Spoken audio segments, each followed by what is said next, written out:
welcome sa my vlog. So, meron naman nga tayong i-share kasi marami sa atin mga girls na masyadong naniniwala sa mga salita, sa mga words, okay? Lagi niyong tatandaan, words is not action. Promises is not action. Promise is bullshit. Okay. So, pinapaasa ka lang niya, girl. Nagagawin niya lahat para sa'yo. Mag-iipon siya para sa'yo. Pero girl, ang totoo, minamanipulate ka lang niya. Hinahumble ka lang niya, girl. Okay. Para makuha yung loob mo. Para tumagal ka sa kanya. Diba? Lalo na kung tinutulungan mo siya financially, and then pinaglalaban mo siya, pinagluluto mo siya, ginagawa ka niyang katulong. Alam mo yon. And then after that, iiwan ka na niya. Magpapalit ka na niya sa iba. Kasi wala naman siyang na-invest sa'yo eh. Wala naman siyang ano sa'yo eh. Katawan lang siguro ang nakuha niya sa'yo. So, girl. So, wag kayo masyadong naniniwala sa mga salita. Okay? Kasi mga lalaki kasi, usually, magaling talaga sila magsinungaling. Magaling sila magsalita, mag-promise, yung mga ganon. Na ganito, ganyan-ganyan. No. As long as hindi siya nag-e-effort sa'yo, hindi nga lahat binibigay sa'yo ngayon pa lang. Wala na yan. Hindi yan totoo. Kasi kung totoo talaga na aalagaan ka niya lahat ibibigay sa'yo, hindi ka niya hahayaan mag-suffer, hindi ka niya hahayaan maghanap ng iba. Para dun sa kailangan mo is gagawan niya talaga ng paraan. ASAP. Okay? So, hindi mo na kailangan ng words, kailangan mo is action. ASAP ngayon. Okay?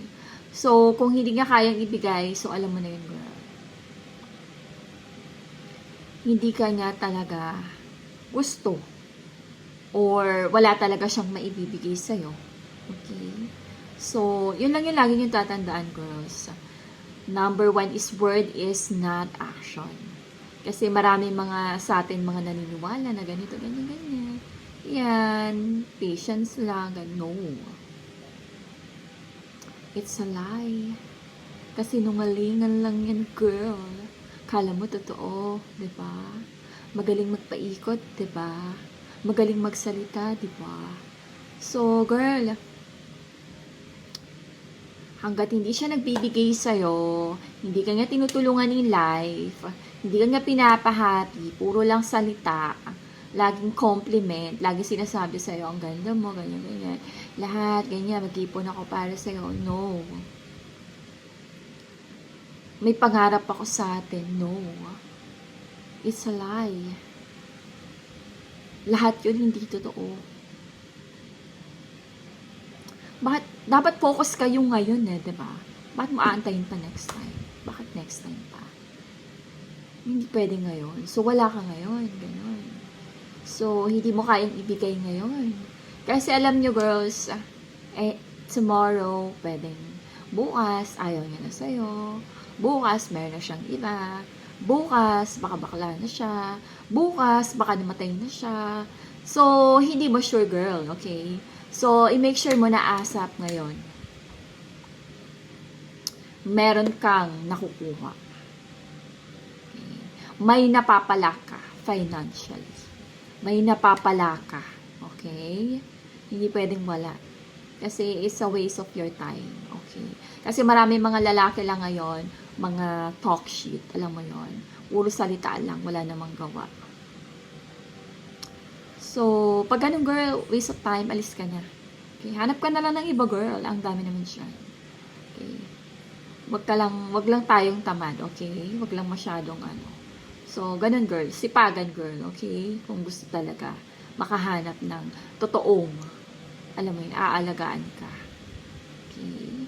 So, and titingnan nyo din talaga na baka naman itong lalaking kinakausap mo, walang-wala naman talaga.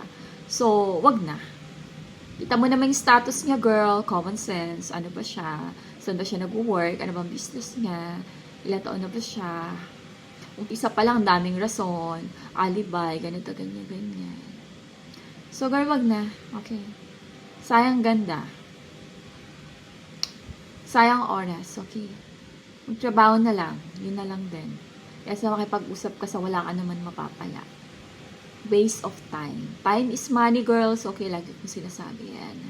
So, ayun lang, girl. Kasi maraming mga lalaki ngayon, bored lang. Okay.